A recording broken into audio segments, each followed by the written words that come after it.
Okay, good afternoon, and welcome to everyone. My name is Dave Walsh. I'm a member of the UCF Board of Trustees. Our board chairman appointed me and my fellow committee members to the search committee several months ago. I acted in the capacity as chairman. We had a team of search committee members with us today, and I'd like them to take the time to introduce themselves and briefly explain their association with UCF. I'm Gordon Chavez. I'm the Associate Vice President for Enrollment Services for the Division of Student Development and Enrollment Services here at the University of Central Florida. I've been with the university for about 18 years, and I'm honored to be a member of this committee. Good afternoon. I'm Sarah Bernard. I'm an attorney at Guadalcanal. I am also the chair of the UCF Alumni Association, and I also serve on the executive committee of the foundation board. Thank you for letting me be here today. Good afternoon. I'm Manoj Chopra. I'm a professor of engineering and the UCF NCAA faculty and Athletic grad. I just realized yesterday is my 25th year at UCF, and I'm proud to represent the faculty on this board. Previously, I have represented our faculty on our board of trustees and the board of governors. Good afternoon, I'm Felicia Williams. I'm with Valencia College, where I serve as the president of the West Campus and the incipient downtown campus. I'm also a UCF alumni. My name is Mike Manglardi. I'm an attorney in Orlando with Martinez Manglardi. I'm a 1984 first-gen graduate of UCF and a proud alum. I have two sons who have graduated from UCF with 3 degrees combined. A second son currently there and third son who's currently at UCF, and a fourth son who just last week received his letter of acceptance to the Burnett Honors College. So we're very proud, and my affiliation has been ever since graduation, including chairing both the Alumni Association Board of Directors and the UCF Foundation. And we are so happy to be out at this facility again to see the wonderful facility that it has become. Thank you for having us. The search committee hasn't been to the medical school for any of its deliberations, so I thought we would take a little bit of time to walk through a status of where we are, how we progressed to date. Before we get to the meat of our session, which is really your comments on how we should be proceeding and our 3 key questions. President Hitt has transformed UCF into the institution it is today, and finding our next visionary leader is a monumental responsibility. Dr. Hitt's success has ensured that this search will attract, and it has attracted, national attention and interest already. With my colleagues, I'm honored to serve on this committee. Our work represents one of the most important tasks UCF has ever faced. In fact, the charge that the Board of Trustees gave the search committee was that the future of the university rests upon our wisdom. With that in mind, let me share the activities and where we've been and where we're headed in the search. Dr. Hitt announced his retirement from the presidency on October 24th of 17, beginning effective June 30th of this year, 2018. The trustees voted unanimously to confirm the search committee and its content on November 3rd. The 15-member committee includes representatives of faculty, staff, student body, alumni, trustees, the Florida Board of Governors, and the Central Florida community at large. We held our first meeting back on November 20th and our second meeting on December 4th. During that time, at the second meeting, Parker Executive Search was selected to assist UCF and the committee in attracting the best candidates from around the country. Parker has a national reputation for conducting successful and inclusive executive searches in the university and college sector, including recent presidential and chancellor searches at the University of Illinois, University of Oregon, University of Iowa, and the University of Tennessee, among others. Parker has a deep knowledge of UCF and our culture and has served us on many occasions in key search capacities. That's important as they storm the country looking for talented candidates who are good fits for UCF. Our third search committee meeting was yesterday morning before our first listening session. Parker did report that they are successful thus far in beginning to develop a robust list of potential candidates. And our next update from Parker will be at our next search committee meeting on February 5 at the main campus. The committee is as well responsible for ensuring that the search follows Board of Governors and UCF Board of Trustees processes for selecting presidents. We're working closely with both boards to ensure that our activities adhere to these procedures. Once the field of candidates is established, the committee will narrow the field to a field then of 8 to 10 semifinalists who will interview with the committee, and then from there the committee will finalize its duties by providing an unranked final list of between 3 and 5 finalists to the Board of Trustees for final consideration and selection by the Board of Trustees. The finalists will visit campus and interview with individuals and groups, as well as present in a session open to the public. We're moving thoroughly and swiftly as we'll have a new president confirmed. We've committed to have a new president confirmed to the Board of Trustees and the Board of Governors by not later than June 30th to facilitate the orderly transition in the retirement plans of Dr. Hitt.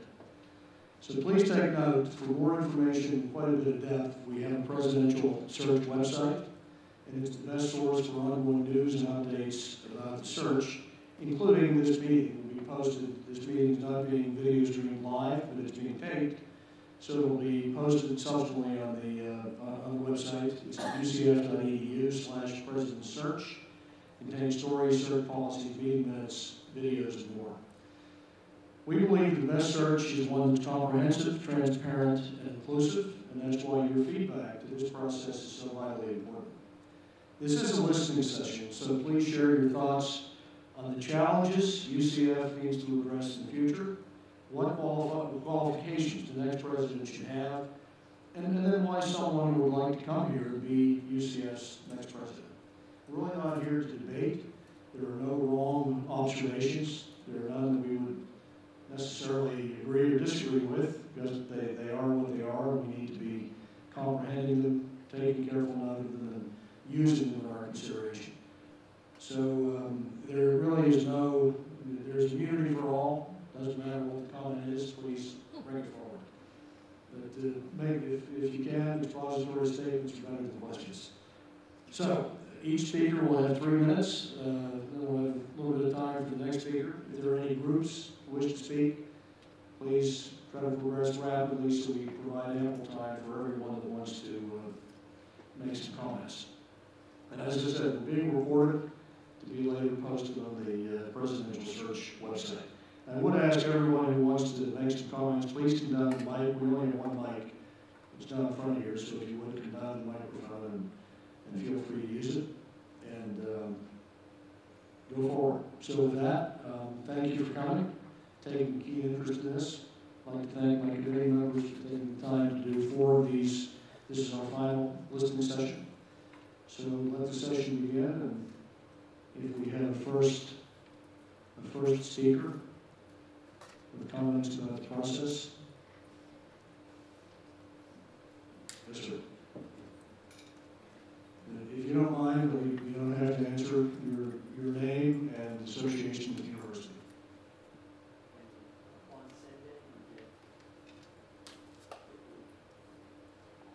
Juan Snackley. I'm the chairman of the Medical Education Department, professor of surgery here. Wasn't really aware of the format of a 3-minute presentation, so not a presentation per se, nor do I have an expository comment, but I have a question, and it has to do with obviously the phase that we're headed to at the College of Medicine in particular, with the advent of a hospital, the addition of a potential teaching hospital, relationship with that. In that space, how is your committee considering the experience of a potential president for this university and their prior experience with a medical school, teaching hospital, clinical practice? Well, we've got at UCF the complexity issue across a wide variety of relationships in the community, and now depth of programming with the medical school and the teaching hospital and the downtown campus that will add to the complexity of the role for the new president. So there's there's kind of a multivariable, kind of experiential situation going on. It's going to be demanding of quite a bit of experience in the person that is first the small candidate group that's developed, and then ultimately the person selected, with great deal of demand on someone that's got experience running probably a larger organization. If I were to speculate, those kinds of experiences would probably be better, including depth of research, including depth of graduate programs, and hopefully, potentially, including having a medical school under, the institution that such a candidate would rise from would be a good thing. Certainly, that's what we are. So, what would you like us to look at? That's what this is for us to hear input from across the campus and the community. What would you like that candidate, the qualifications for that candidate, specifically as it pertains to med school? What we do, I'll speak for myself, I think I speak for others as well. The complexities of working in a clinical environment for the professoriate, for our students, is a little bit different than for the typical undergraduate or graduate student. And the business side of the medical school is quite complicated. So the experiences that a president would bring to that role could be critically important.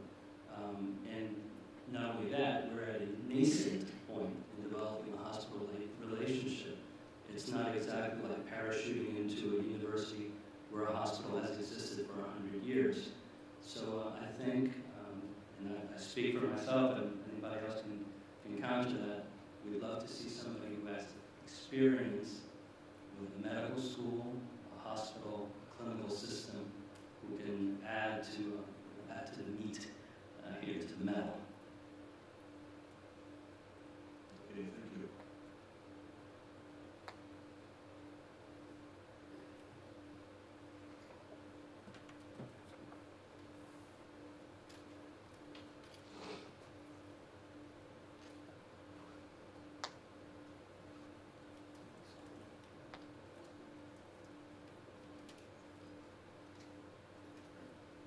My name is Muji Hussain, and I'm professor of pathology in the Department of Clinical Sciences. So, two questions or comments. One is about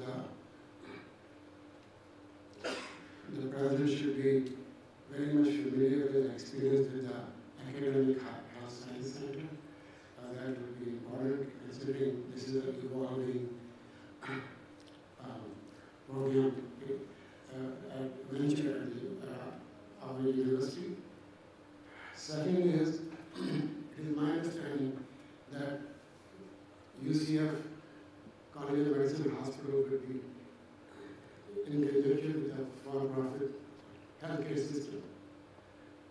And my understanding there are very few or none such collaboration. We would love to have somebody who has some experience working in that or familiar with that concept.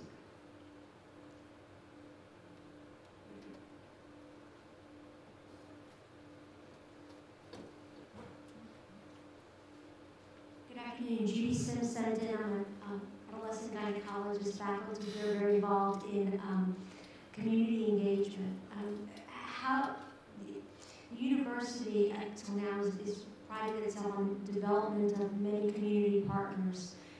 What is the process involved in exposing potential candidates to the Central Florida environment? Will our business leaders and our partners, such as HCA, who are partnering with the hospital and other healthcare systems, as well as the community writ large, what is the process to engage the potential candidates with our community? Well, convert that to a statement.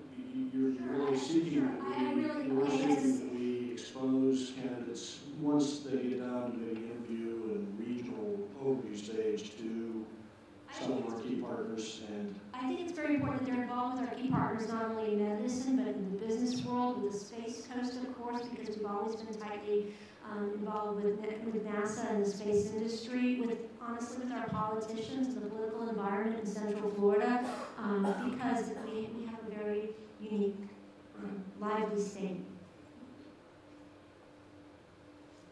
So I guess the active thought might be to seek to expand. We get to, as we had mentioned in the kind of cadence going forward, we get to a group of 8 to 10 candidates and we bring them into town for an overview and interviews, is to maybe broaden the review of the region to include some of our key partners being such as HCA would be one.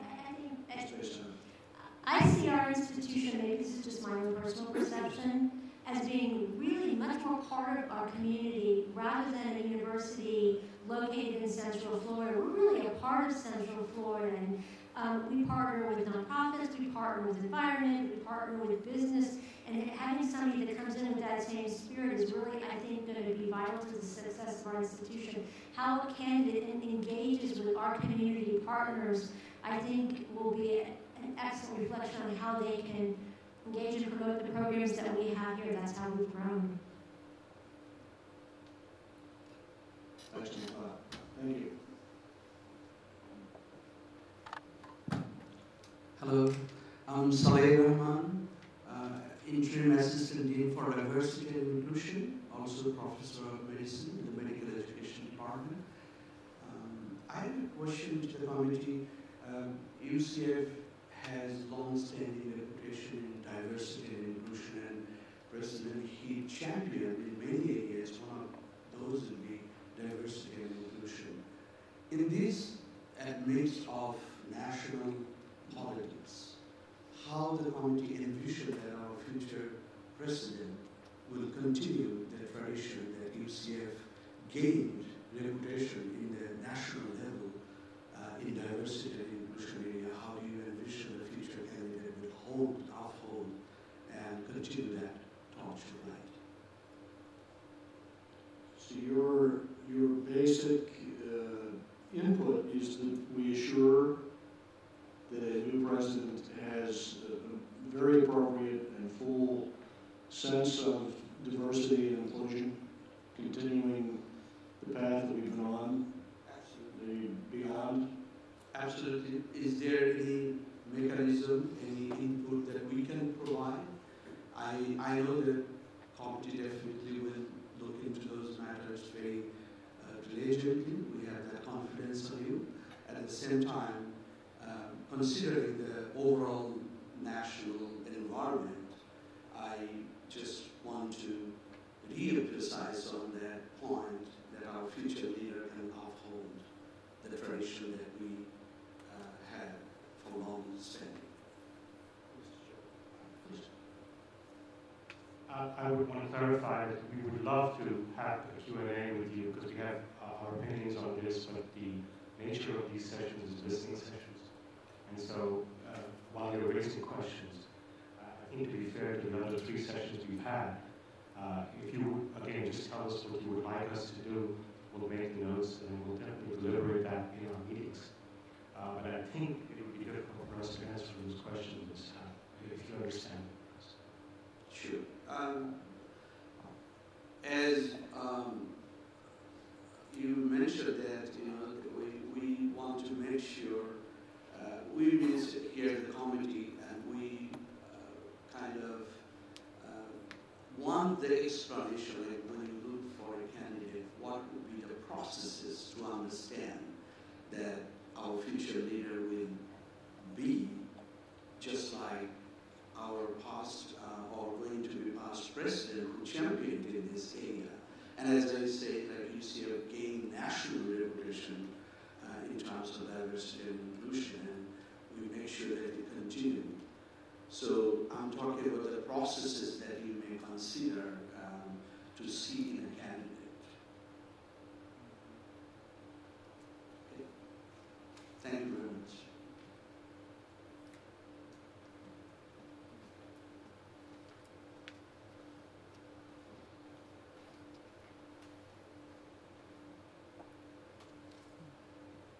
Anyone else with comments, statements? Deb German, Dean at UCF College of Medicine. I had the opportunity to speak to you on other occasions, so I wasn't planning to come up to the microphone, but I'm doing so in hopes that others will feel comfortable coming up, because I think there are probably other opinions in the room. And as I understand it, we were asked to share with you the qualities and anything about what we hope to see in our new president. And based on my experience here, I have a couple of things that I'd like to share with you, because Dr. Hitt has been an extraordinary president for me in coming here to build this. And some of the things that have made him an extraordinary president for me and that I would like to see in the next president have to do with vision and strategy and opportunity. So I hope that our next president will be a visionary and will have in mind a direction and an identity for our university that takes us to the next level. So I hope that there is vision. I hope that this next president will be able to think strategically about that vision. I hope, and everyone in this room hopes, that that vision will prominently feature the College of Medicine and the Academic Health Science Center that includes the hospital and other things that will come here. So vision and strategy. But perhaps the most important thing, and it has come up in my relationship with Dr. Hitt time and time again, and I would say more important than vision and more important than strategy, is the ability to seize an opportunity when it comes. And I can tell you that our faculty practice wouldn't exist if Dr. Hitt wasn't willing to seize an opportunity that was not part of his original vision and was not part of his strategic plan. Our residency program would not exist because it was not part of the original plan and not part of the vision and the strategy. Our hospital would not exist, and we're working on something right now that I can't talk about, but it would not exist, and I hope it will exist in a short time. So what I'm really trying to say is, and whether the person has had experience with a medical school and an academic health science center or not, is not as important to me as a person who is willing to seize opportunity and to listen to the people that are on the ground and recognize when something needs to be taken on, even though it's not part of the strategic plan. So that to me is really important, and honestly I have no idea how you'll assess that in a candidate, and I wish you great success. And I hope someone else from our team will feel empowered to come up and say a few things. I think we're allowed to ask you a question. So I didn't know that. I will save my secret. So to rephrase, I think your point is if we have the right person committed to the right strategy and the right vision, the right leadership characteristics, that they have previously managed, including a medical school environment, teaching hospital environment, may not be as important as the essential leadership characteristics that a person brings. I think so. All of those things are important, and I imagine people will be telling you that when you go to the athletics group. They're going to be saying we want somebody who understands athletics, and it's just, that's what you're going to be hearing. But for me, in my relationship with Dr. Hitt and my ability to get things done that I think everybody in this room would say are important, it wasn't any of those things. It was his ability to listen to someone who reports to him, hear an opportunity, and say, I know that I wasn't planning to do that. It wasn't on my radar screen, but this is a great opportunity, and I need to be supportive. And he has done that. The scholarship, and I can tell you the story, the scholarship campaign, he and Terry Hickey both said no to me the first time I said I wanted to do that. And then we had a chance to talk a little further. He said, I think I may have underestimated and changed his mind. And I don't know that everyone has that largesse and that capacity. So that's really what I'm talking about.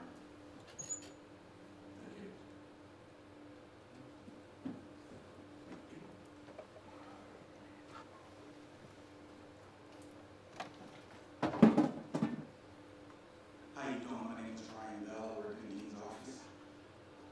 I would just say that I would want my president to be as morale forward as I've seen Dr. President Hitt. One thing that he did was he made sure we had our Christmas break this past Christmas. So if we could find a president who was able to continue on with the Christmas breaks and the holidays that we have as staff and professors and faculty, morale boosters, that would be great.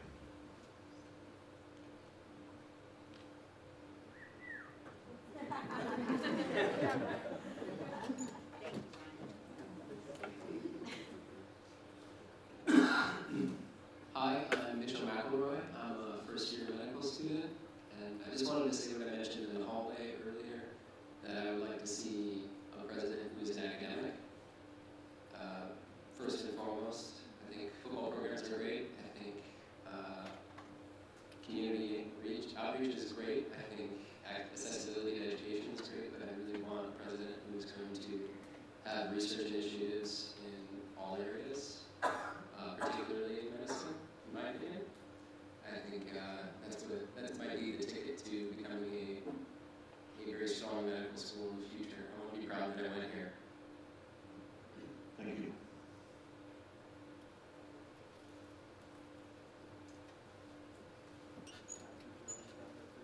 Hi, my name is Lauren Halski. I'm responsible for safety, security, and emergency management here at the College of Medicine. And I just want to kind of echo a little bit of the statements that Dr. German had talked about when it comes to leadership. So I think it's really important that even if this person doesn't have the expertise in every single field that everyone's going to want, if they at least recognize that. I think a big part of leadership is, while you want to kind of be that expert in everything, that you're able to recognize what you don't have the expertise in, and you use the wealth of resources that the UCF community has. So down here at the college, we have a ton of people that know a lot about medicine and biomedical research and all that. So when it comes to what we need here at the Health Science Campus, they would reach out and ask us, and we would be a really integral part of pushing UCF forward into the future. Thank you. Thank you.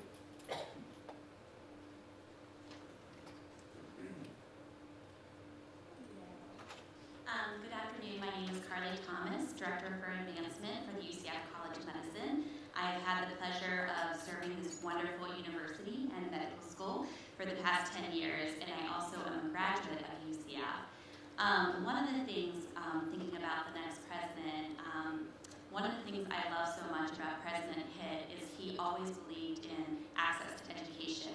And being in UCF, I graduated in 2003, and here we are in 2018. As you all are aware, the college and the school has grown immensely in those years. And so I think for this next president, it's very important to carry on that spirit of access to education, because we all know in this room that it truly does transform our lives. It's changed my life, it changed your life, and I think that that's really important, that that is grounded in this next president. And with that, that also ties into resources. So I think, looking at UCF, we've really evolved in our philanthropy. We're much different now than we were 10 years. And so really looking at, back to the point of opportunity, a president that really is and continues to be excited about that, because I really do believe that that helps to allow us to do the great things that we're doing, to do the great work that Dr. Simpson is doing with the Apopka Clinic and different things like that. So, thank you.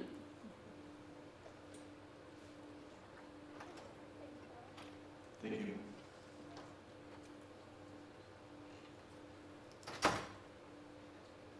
Good afternoon. My name is Jimmy Carter. I'm the Special Olympics co-chair and also a former Rotary president, and I like her. She did a yogiism up here and didn't even know. Like, when you get to a fork in the road, take it. Because, my Warriors won a state title again this year from West Orange High School. And Weber State has won 4 national championships. And UCF has the capacity to win those in bowling, both the girls and a boys team. All we need is a couple scholarships and a little travel cash. And because all those guys that are coaches down there, I beat them in our playing days, and they're getting way too cocky. So we want to put another NCAA championship trophy in the men's and women's column. And Central Florida, I don't know much about much, but I know everything about bowling. My dad was the first PBA president. He was the first 2-time president, and he was the only president for life, of which he found out it was way too much work. So he put term limits on himself. And the coaching and what we have in Central Florida, every professional player now resides in Florida because of our state taxes. And we just have this amazing opportunity. I'd like to seize on that, even though, academics is important. I just want everybody to know here, I got an A once. In the vision to seize opportunities, I think we need a visionary, of course. You've got to have a visionary at the top. And he will bring, or she will bring, more to the game. And it needs to be one that's a business leader, because the environment looks like it's going to be fine with those electric engines. We won't have all that carbon going out, and the next 20 years it's going to be a different world with all those electric cars. And I think it's going to be a cheaper thing. So I don't know why we just aren't drilling for all the oil we can. I don't know why our shores are better than Louisiana's shores. Well, Louisiana's making all the money. And they spend more money in medical for their football team than we do. We spend a lot. But I think every little bit helps. And thank you for this time and this system that you have is probably the most open thing I've ever seen. Of course, I'm old, so I'm cynical. I'm really swept it under the carpet. But thank you very much for whoever came up with this program. Congratulations, it's exceptional. Thank you.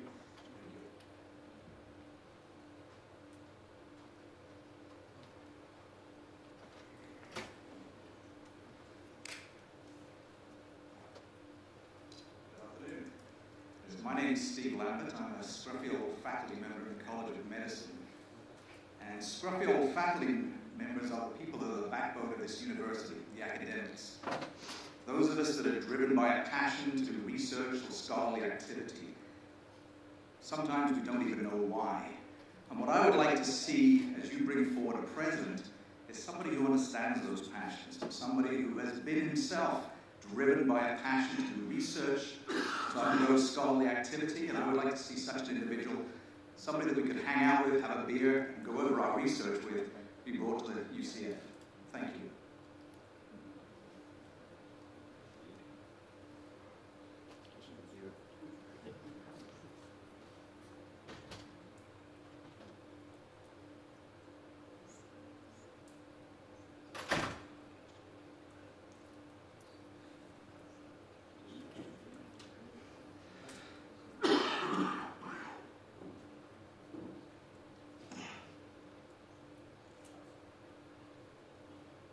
My name is Dick Bethler. I've been here for 10 years as the Associate Dean for Academic and Faculty Affairs, also the interim Vice Dean for the college.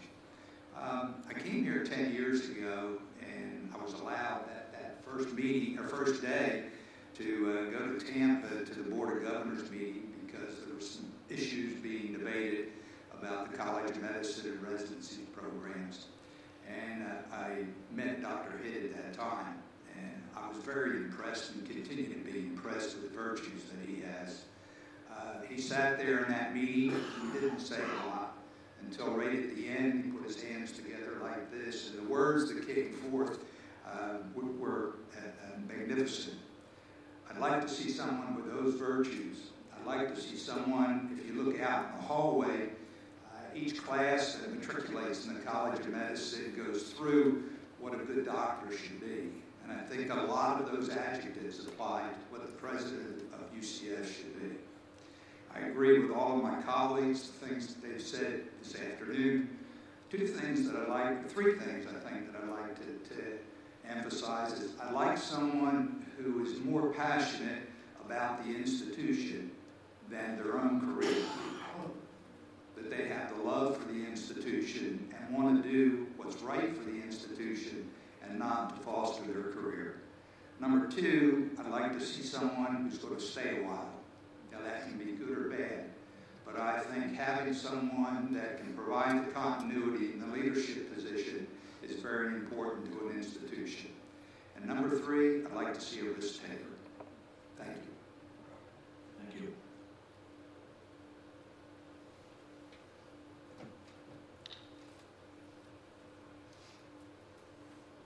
Good afternoon. I'm Marcy Verdun. I'm the Associate Dean for Students, and I'm also a Professor of Psychiatry. Like Dr. Pepler, I came here 10 years ago, and I was really attracted to the energy that UCF had, and I think much of that energy is attributed to the amazing accomplishments of Dr. Hitt.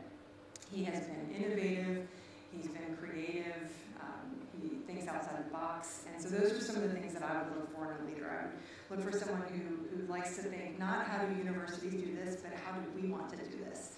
And maybe that's different than anyone else has ever done it. Somebody who seeks the creative solution.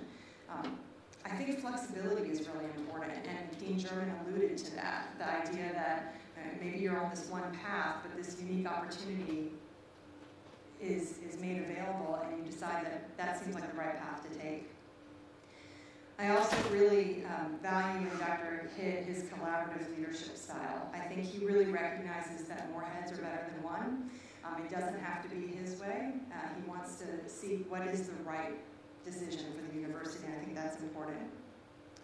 And probably most important to me is that we have somebody who really cares about the university, cares about the students, about the faculty, and about the staff. And one thing that has really impressed me about President Hitt is how he really learns people's names. This is a really big institution, yet he learns people's names. And he takes the time to get to know them and to let people feel valued and feel like their contribution to the university is meaningful. And I hope that we can find someone who has many of those same characteristics. Thank you.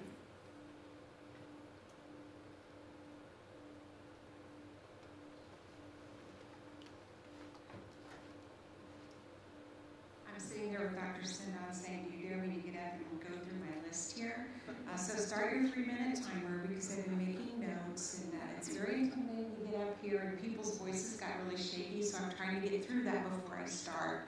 So my name is Denise Kay. I'm an assistant professor in med ed. I've had the privilege actually of working at 2 colleges here. Came to UCF 10 years ago in the College of Education on a visiting faculty line, and then ended up here when that ended. I have been here for 6 years, so I've been exposed to different parts of UCF and different colleges and all the things that they offer in faculty development. I'm an educational counseling psychologist, and I'm also kind of a futurist. So some of my comments relate to, number one, the complexity of a new president coming here when the current strategic plan is supposed to end in 2020, and he'll just be learning, or she will just be learning everybody's names by then. So the complication of managing the current trajectory that we're on, while also trying to figure out where we're supposed to go after that when there's so much growth taking place. So that was one of my concerns, or one of the things that I'm thinking about. The other one is just with the evolution of technology, education, everything we're learning about human learning, in the 6 years I've been here, I've seen a difference in the type of student in our first year than when we were here before. You're probably hearing that reflected from other colleges because of the way they've been exposed to technology, the way they've been trained or how they've been learning in K through 12. So their expectations are very different of the education system, and so also what they're going to need to be competitive in the marketplace. I'm not sure that higher ed has stayed ahead of that curve. So we're graduating, not just us, but universities, colleges are graduating students with heavy student debt and the inability to really compete in the marketplace. So somebody who kind of is able to innovatively and creatively look at the cost-value structure of that is something that I would be thinking about. Somebody's already mentioned the need for flexibility and adaptability, and I think even on top of that is this very quick response, the ability to quickly respond to what they're seeing in the environment and to set UCF or whatever college, whatever is the appropriate area to be ready to respond to that. They see how the academy is changing, not only in the educational field, but in the research field as the dollars are shrinking. And while there's a lot more focus on collaboration and teamwork and collaborative multi-college or multi-state or national research, you still get evaluated as a faculty member on your individual contribution. Say no more. And then paying attention to what's going on now, but having some procedure, they probably can't do it themselves, for scanning on what all is happening out there in the stratosphere and how, if those things keep moving forward, how that's going to roll out and what that might mean so that we can be strategically placed to be ready for what that will look like. Am I almost out of time? And then everybody gets up and talks about Dr. Hitt, and I'm thinking about the type of ego, I'm a psychologist, who can come in and be strong enough to hold their own and still live in the shadow of Dr. Hitt. I mean, we're all talking about him, but he's going away. And so this person is going to hear that, and so I think about that ego. And then I'd also be interested in what are the universities and programs that they value, like who do they respect? Who would they see as their competition? And does that align with the type of competition that aligns with our values, if that makes any sense? So are you wanting to beat Alabama, or are you wanting to get more research dollars than Harvard? That kind of thing. Not that I see either of those as anything wrong, but I would be curious as to, what are the 5 top programs that they respect and why? And I think that's my list. And I will end with a quote from one of my friends who said, I wouldn't vote for anybody that would want that job.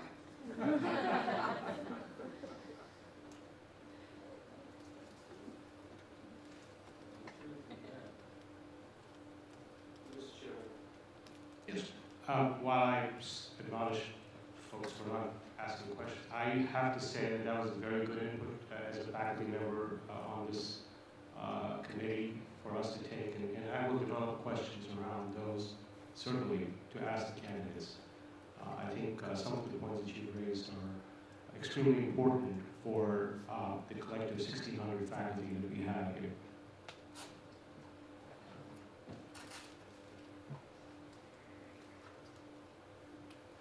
Good afternoon. I'm Christopher Beavers. I'm an assistant professor in the Department of Medical Education. I've heard a lot of people talk this afternoon about a president needing a passion for research, a passion for business, a passion for athletics, a passion for clinical practice. And I think all of those things are important. But I would also like to add, I think we need a president who is passionate about teaching and passionate about faculty members that are passionate about teaching. I mean, with all the amazing things that go on at UCF, UCF has 66,000 students. Those are 66,000 students that need someone to teach them. And I know that not all of those teachers are people that necessarily their primary passion is in research or their primary passion is in clinical practice. Their primary passion is in teaching. Their primary passion is being in the classroom, being in front of students, working with students, and helping students to achieve their dreams. So I would love to see a president that's passionate about teaching, a president that is passionate about faculty members that are passionate about teaching, and that are willing to help them develop their careers. You know, if that's the primary focus that they want to make out of their career, being with students in the classroom. Thank you.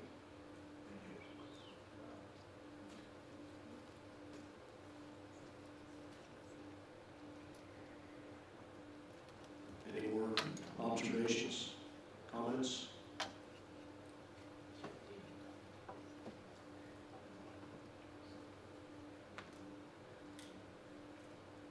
You folks do a very good job of listening, and I've been doing some listening too. I took some notes, and I want to share some of the things that I've learned. My name is J.T. Shim.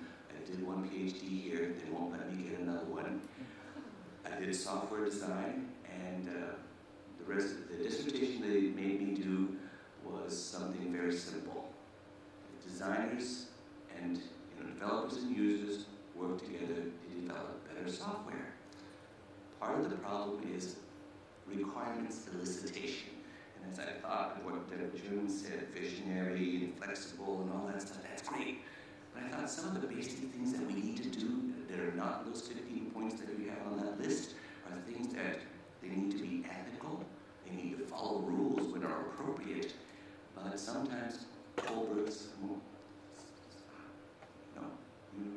standards of moral excellence, you want them to be on a higher level, and sometimes that means breaking rules. Let me give you an example from the movie Sully.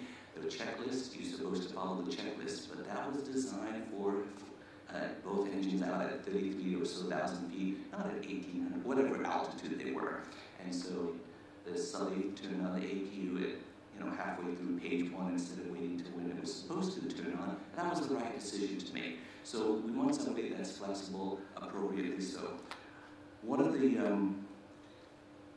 we want to make sure that this person has all the degrees that they claim they have. We don't want to, I know you laugh, that's a relevant thing. It's one of the things we said, of course, but it's not on the checklist, so I'm just making sure that I make that put that on the record. We don't want to have somebody that has to resign later on for whatever reason. The last thing I want to say is leadership is, I'm a leadership coach, and I sometimes wonder, why am I doing this? What right do I have to do this? And somebody boiled it down to me. It was a major in the Marines. He quoted his general, and he said, all of leadership can be boiled down to 3 things. First one is find the right people and put them in the right position, and the other 2 don't matter. And as I thought about that and mulled that over the years, and the time we're taking now, I've been to all 4 of these things, is who do you want to have to do this? A president, you pick them, they're going to be here for however long, they're going to lead, and they're also going to pick other people and you empower them to do that. That's something I haven't heard said before, is the ability to find the right people to fill out the leadership positions. Thank you very much.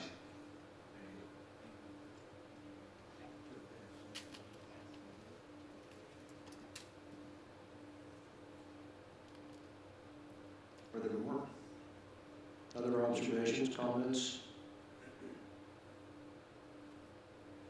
Anyone would like to go again? There's no prohibition against more than 1 comment. Can I have several?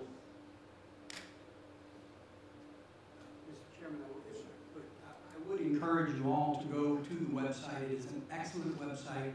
It does have the recordings of the previous 3 sessions, and I think JT's been to several of them with us, and you will hear prevailing themes that has been made very clear to us. And as the chairman stated, all of your comments, we're going to consider all of the comments, but it is interesting after sitting through 4 of these to hear many of the same prevailing themes. And if you have the time and the desire to go and look at the website, look at some of the other forums, listening forums, you'll start to hear the same things that we've been hearing for the last 3 days. And I'm really, as one committee member, and I think someone already expressed it, it's very valuable to us to hear the input. And this is the time.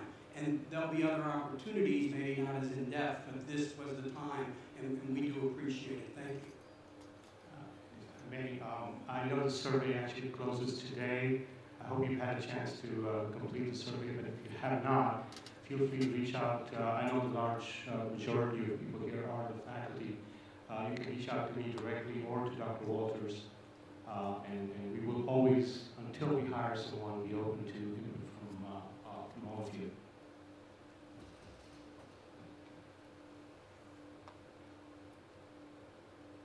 As the hostess here, I'd like to thank all of you for coming out here and listening to the College of Medicine and our community.